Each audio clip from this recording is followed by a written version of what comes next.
She gave me a box, a small wooden box decorated with maple leaf and hockey puck stickers. As if it came from a Canadian kid's dream. Inside, there were no jewels or love letters. There was a list. A list of 1,000 kisses. But it wasn't just any list, you know. It was the most brutal and beautiful revelation of my life. Because she handed me this box on the exact day I discovered the unbearable truth. She was dying. And what broke my heart the most, what shattered me into millions of pieces, was realizing that this list wasn't a whim, wasn't a game. She had written each of those kisses when she was 10 years old. And she always knew she wouldn't have enough time to live them all. I'm Jack. I'm 20 years old. And this is the most painful, cruel, and at the same time the most absurdly beautiful story I've ever lived through, bud. If you're watching this now, you've probably never experienced losing someone you love with overwhelming intensity. Before even having the chance to truly have them in your life. I have. And today, I not only want to share this pain and beauty with you, but I want to show how true love can be paradoxically both the greatest blessing and the greatest curse of your life. Before I dive into the details of this list that turned my world upside down and will turn yours too, I need to take you back to the beginning. I need to tell you how a girl with a smile that shone brighter than the northern lights, and a dark secret managed to forever change the life of a boy her age, without him knowing. How at 15 she simply disappeared from my life without a single explanation. Without a goodbye. Leaving me with a hole in my chest and 1,000 unanswered questions. And how at 20, when I finally found her, the truth I discovered made me question every single thing I thought I knew about love. About loss. And about merciless time. Because the truth is devastating, Emma didn't leave me because she didn't love me. On the contrary. She left me because she loved me too much. And when you truly understand the weight and depth of what this means, you'll realize that sometimes the people we love most, those we swear would never hurt us, are capable of the greatest, most brutal, and incomprehensible cruelties. And all of this, for a love so great it transcends reason. Stay with me until the end. Because what Emma taught me about life and death is a lesson we all inevitably need to learn one day. The air that morning was heavy, dense, with the dust of memories and the sweet and bitter smell of hope. My fingers gripped the steering wheel of my old Chevy. My sweaty palm betraying the nervousness I'd been trying to bury for years. For hours of driving through the prairies. For hours to confront a ghost. Or to be more exact, to find the girl who at 10 years old stole my heart and never gave it back. If I had known what awaited me, I might not have had the courage to start the engine. But the universe sometimes has its own plans, doesn't it? My story with Emma began when I barely understood the meaning of the word love. I was 10 years old and the world for me was a vast field of discoveries and games. The move to that small town in Saskatchewan seemed at first a nuisance. But then she appeared. Emma. With her brown hair that danced in the prairie wind like golden threads. And a smile that disarmed any sadness. She was more than the neighbor, you know. She was my childhood soulmate. The partner of all adventures. We played street hockey until sunset. Did homework at each other's houses. And I remember perfectly her voice, so full of certainty, saying, "One day we're going to get married, You know, my boy's heart, so pure and innocent, raced with the simple idea. I didn't know what it was, but it was good. It was real. 15. Life, as always, decided to play a cruel trick. My father was transferred to Calgary. And suddenly the promise of forever was under threat. On the day of my departure, her house's porch was the stage for a farewell that marked my soul. Emma cried, tears streaming down her face, making me promise I would write every day. And then, the first kiss. A stolen kiss, sweet and desperate. Sealing a promise. I would return. I would come back for her as soon as I turned 18. She smiled through tears with the innocence and devotion that only a child's love can have. And murmured, "I'll wait forever if I have to, bud." It was a fairy tale, an innocent fantasy. That true love could overcome any distance, any obstacle. I believed it. And part of me, for a long time, lived waiting for this reunion. This better life by her side, as if she were the key to everything I always wanted. But reality is a treacherous monster, isn't it? At first, messages were daily. She told me school secrets, friends' gossip, every small detail of her life without me. I, in turn, described the city, the stampede, the busy routine. But always ended with the same phrase, I miss you. I'm counting the days to come back. Until, without warning. Silence. Messages stopped. The phone didn't ring anymore. I called, sent hundreds of desperate messages. Asked my mum to call her mum. Nothing. It was as if Emma had been swallowed by a black hole, disappearing without a trace. With each passing day, anguish grew, crushing my chest. What did I do wrong? Did I break some promise? I went through every conversation, every word, every moment we spent together. Looking for the flaw, the explanation for that injustice. Nothing made sense. The following 5 years were veiled torture. I tried to move on. I swear I tried.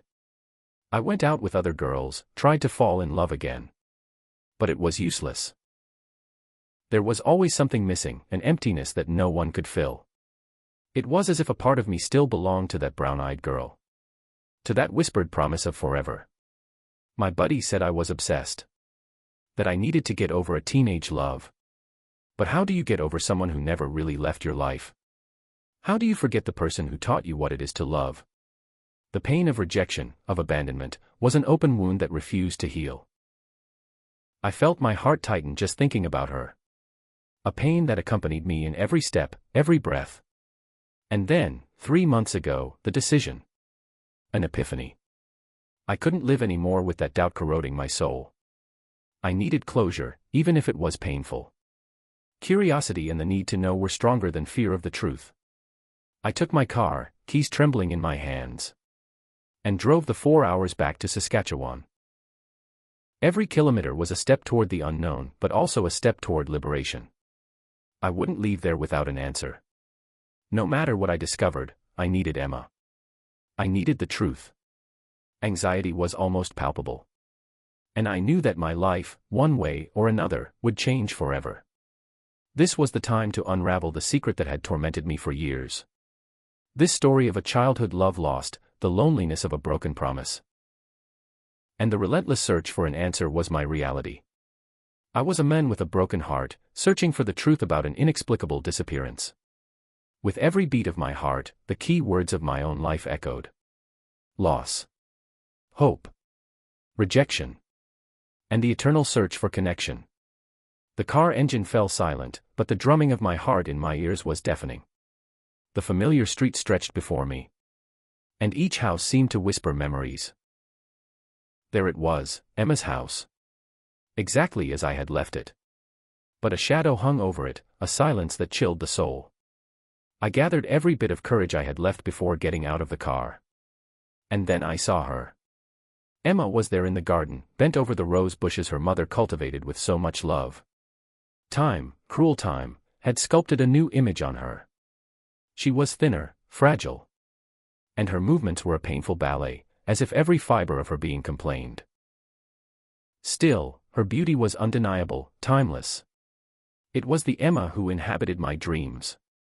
The woman I never stopped loving. I got out of the car, feeling the ground tremble under my feet. And walked to the fence. The impact of my presence was immediate. Her eyes filled with tears and the watering can slipped from her hands. For one precious instant, I saw the flame of our childhood love shine, pure and intact. But in a blink, something changed. A shadow of pain and despair crossed her face. And she turned, starting to run toward the house. Not again. Couldn't happen again. The pain of 5 years of abandonment propelled me. I jumped the fence, adrenaline running through my veins, and shouted her name. My voice choked with urgency. She stopped, shoulders trembling, crying contained. Emma, please. Just explain to me why you disappeared. Give me that answer and I promise I'll leave. I swear. She finally turned. And what I saw tore me apart. It wasn't just the tears flowing. It was the way she looked at me. A silent goodbye. A last glimpse of a past she seemed desperate to bury. You shouldn't have come back, Jack. You should have moved on with your life and forgotten me. Before I could formulate an answer, the house door opened. And Emma's mother appeared. Instead of the anger I expected, her face overflowed with tired sadness. But her eyes welcomed me with unexpected warmth. Jack, dear, she said, her voice soft, coming toward me. Shall we take a walk around the block? We need to talk, eh?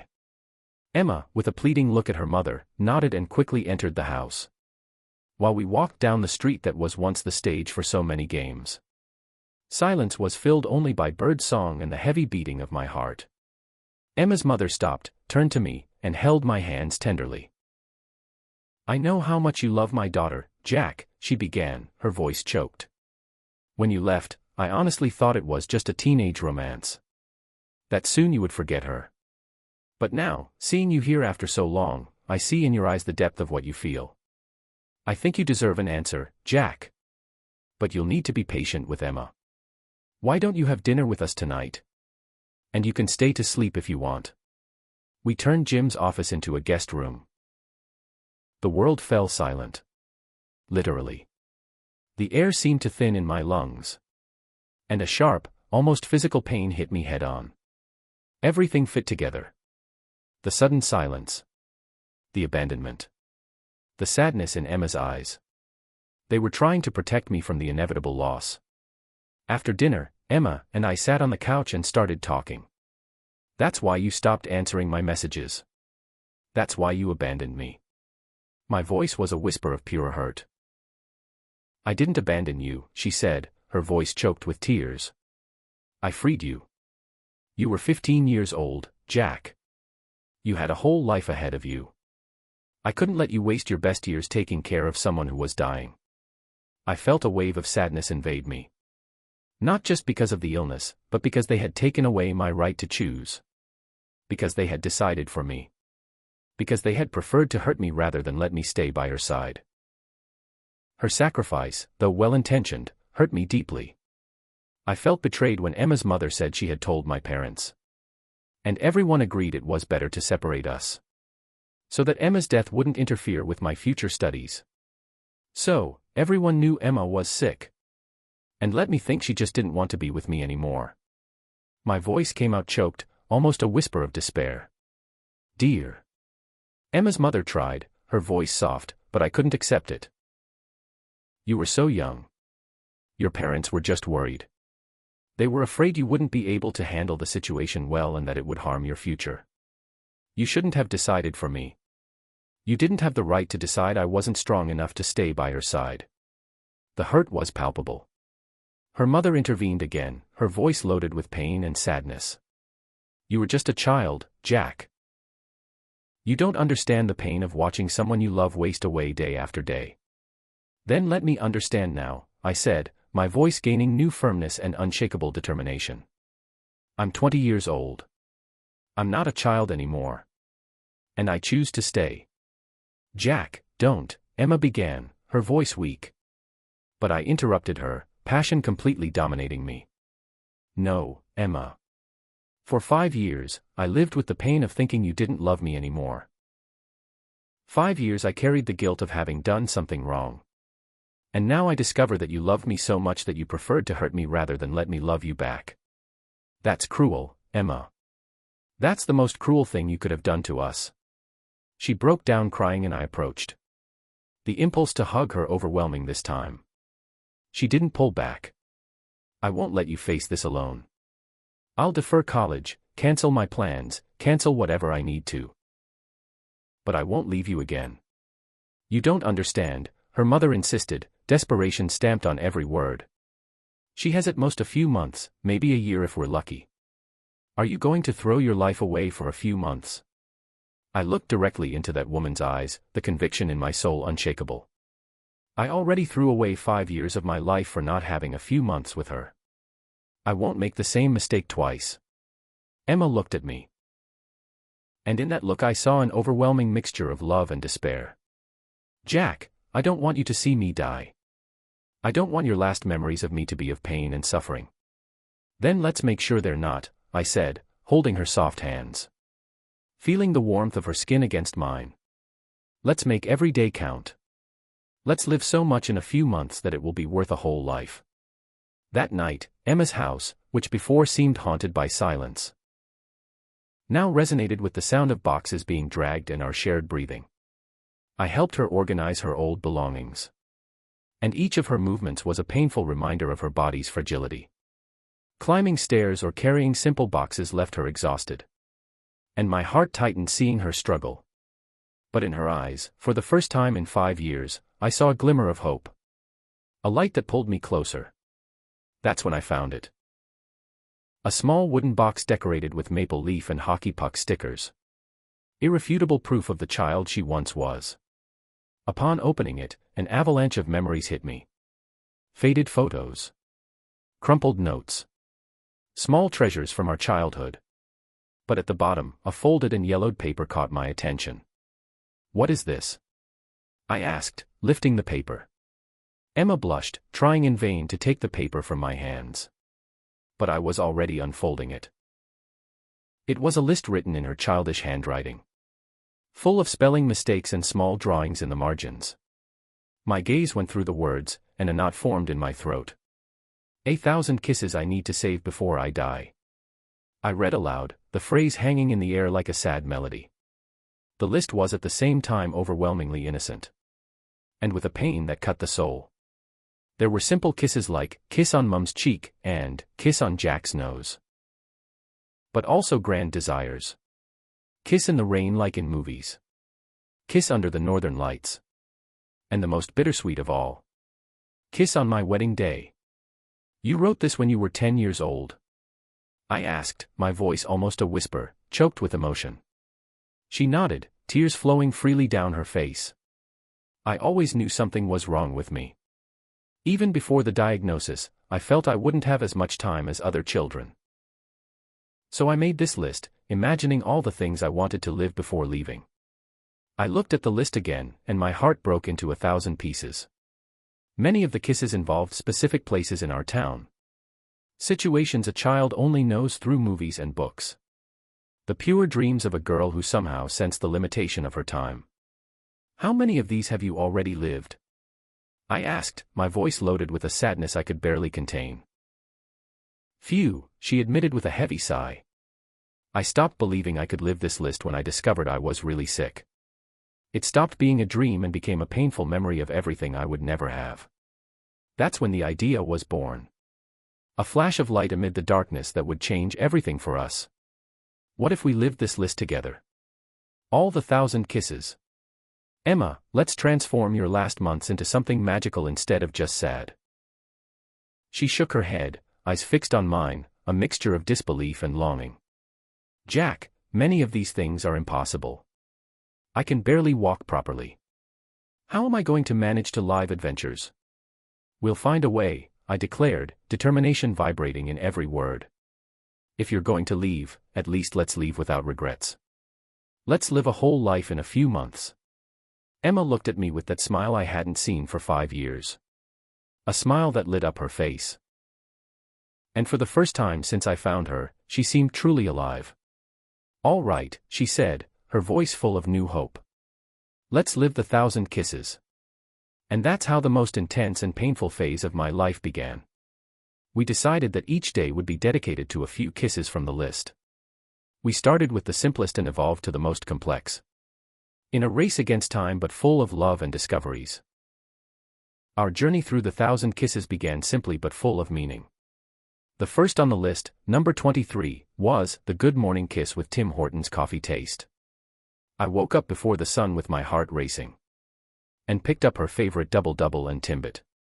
When Emma opened her eyes, the aroma invaded the room and we smiled at each other. We sat on the porch, the warmth of the cup in our hands. And there, under the soft morning light, I kissed her slowly. It was a sweet taste of coffee mixed with the indescribable happiness of having her back.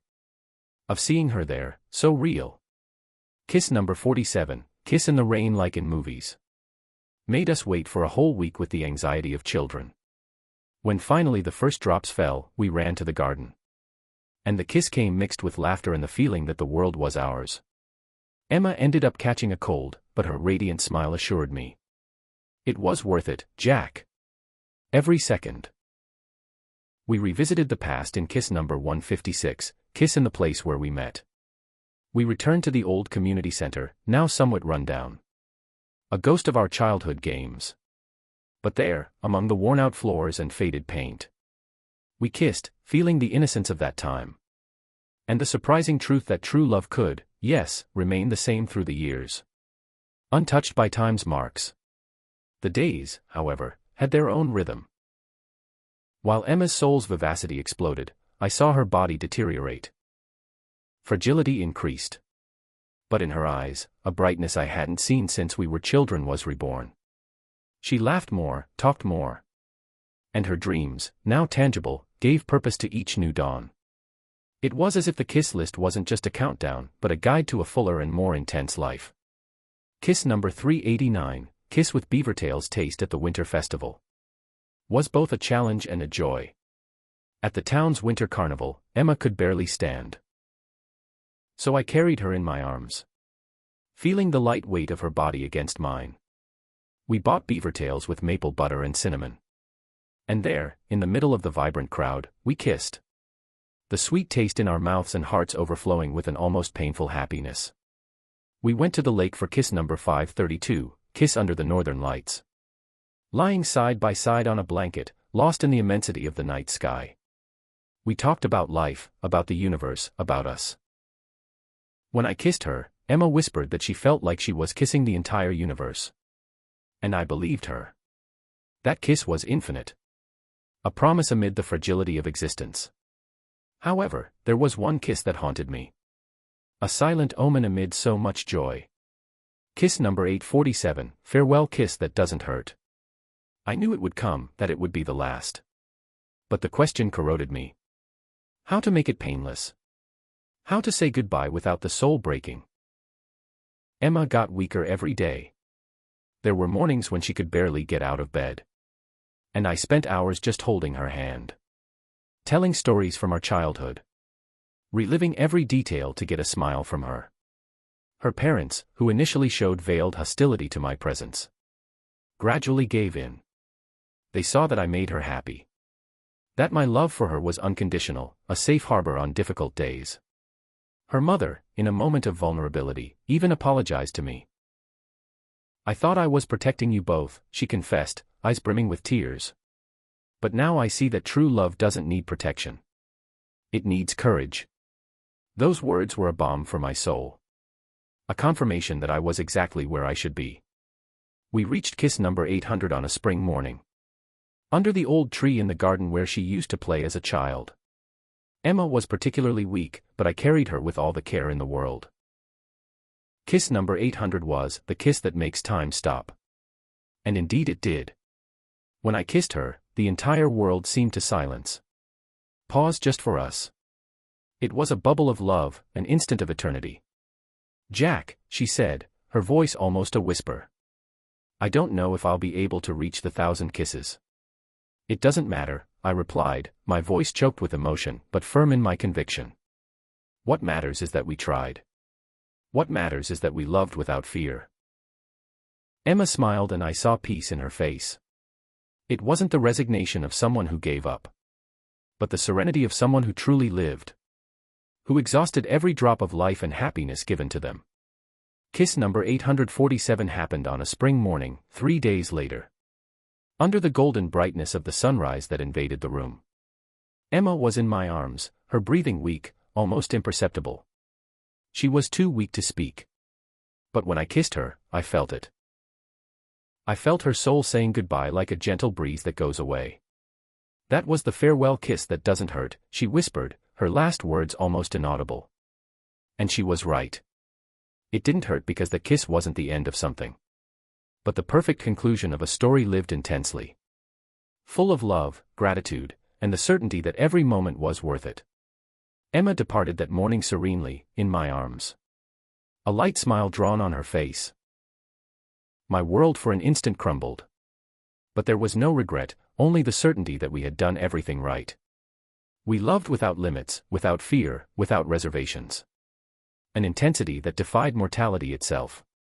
The funeral was an intimate farewell, punctuated by tears and a palpable love that filled the air. I remember going up to speak, my voice choked. To speak about how Emma had taught me that true love isn't measured in time, but in depth. That some loves are so pure and unique that not even death can erase them, remaining engraved in the soul like an eternal song. A year passed and life, in its stubbornness, moved forward. On my university graduation day, amid the celebration of a new chapter, my speech was for her, for Emma, who taught me that 1,000 kisses lived with the heart can last a lifetime, if we know how to keep them in the right place. Some people enter our lives to teach us that love isn't measured in time, but in intensity, I told the audience, my voice firm, but choked with emotion. Emma taught me that carrying true love isn't a burden, but a privilege. That some people love so deeply that even when they leave, they continue transforming lives, inspiring us to love without fear, to live each moment as if it were the last. After the ceremony, I drove to the cemetery, my heart heavy, but with an unusual quietness. I brought with me a letter, a paper tribute to the 153 kisses we didn't have time to live. All the kisses I would give her in thought day after day for the rest of my life. I wrote about how each of those kisses would be kisses of longing that squeeze the soul. Kisses of gratitude for every moment. Kisses of memory that rescue her smile. And above all, kisses of eternal love that defied logic. When I finished reading the letter, a smile sprouted on my lips. The first genuine one in months. It wasn't a smile of complete happiness, but of understanding. Of newly found peace. I finally understood that carrying this love wasn't a curse, but a blessing. Emma hadn't left me empty. She had filled me with a type of love that transcends life and death. An immortal legacy that would accompany me forever. And I was able to make her leave feeling loved from beginning to end. Today, 2 years later, I still feel Emma's presence in my life. It's not a haunted or painful shadow, but a comfort that envelopes my soul. She taught me that true love doesn't die with the body. It transforms into something eternal. Something we carry with us and that shapes us into better people. I still keep the list of 1,000 kisses in that small wooden box. Sometimes I take it and, rereading each item, I see not just a kiss, but a deep lesson about truly living. About loving without fear. About the courage to make every moment count. To extract the essence from every second. Emma was right when she said that some kisses can last a lifetime. Our 847 kisses sustained me through the most difficult moments. Taught me about forgiveness, about the beauty of loving someone more than yourself. They were a lighthouse amid darkness, guiding me through pain and showing me the path of acceptance. If you're watching this and think it's just a sad story about loss, you're understanding it wrong, bud. This is a story about victory. About how true love always triumphs, even when everything seems to indicate otherwise. It's about how some people enter our lives not to stay forever, but to teach us that forever can happen in a few intense months. In a period of time that, though short, overflows with meaning and passion. Emma taught me that 1,000 kisses can last a lifetime, if you know how to keep them in the right place. And I keep them every day. Every memory, every moment we live together is kept here in my heart, where neither time nor death can touch them. They are living proof that love is indestructible. And perhaps this is the greatest lesson of all. That true love isn't about how much time you have with someone, but about what you do with the time you have. We did everything right. We loved completely. And that is something that will last forever,